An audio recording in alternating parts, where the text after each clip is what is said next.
টানা ৩ দিনের বৃষ্টির পর মাঝে একটু স্বস্তি, তারপর ফের আকাশের মুখভার। দুপুর থেকে বজ্রবিদ্যুৎ সহ বৃষ্টি, সঙ্গী দমকা হাওয়া।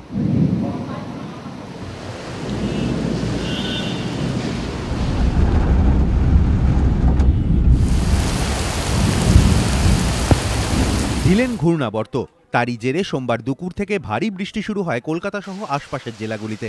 উত্তর ২৪ পরগনার দেগঙ্গা হাদিপুর হাইস্কুলে বাজ পড়ে ৩ ছাত্রের মৃত্যু, গুরুতর জখম ১০ জন ছাত্র। তাদের হারোয়া ব্লক স্বাস্থ্যকেন্দ্রে ভর্তি করা হয়েছে। নিউটাউন কদমপুকুর এলাকায় বাজ পড়ে ৩ জন গুরুতর আহত, তাদের বিধাননগর মহকুমা হাসপাতালে ভর্তি করা হয়েছে। সল্টলেকে যাদবপুর বিশ্ববিদ্যালয়ের ক্যাম্পাসের সামনে ট্যাক্সির ওপর গাছের ডাল ভেঙে আহত হন এক চালক। আলিপুর আবহাওয়া দফতর জানিয়েছে, বঙ্গোপসাগরের পশ্চিমবঙ্গ উপকূলে ঘূর্ণাবর্ত তৈরি হওয়ায় আগামী ২৪ ঘন্টায় কলকাতা সহ হাওড়া, হুগলি, ২ পরগনা, নদিয়া ও পূর্ব মেদিনীপুর জেলায় ভারী বৃষ্টির সম্ভাবনা। কলকাতা সহ উত্তর দক্ষিণ ২৪ পরগনা, হাওড়া, হুগলি, নদিয়া, পূর্ব মেদিনীপুর অর্থাৎ দক্ষিণবঙ্গের অধিকাংশ জেলায় ভারী বৃষ্টির পূর্বাভাস থাকছে।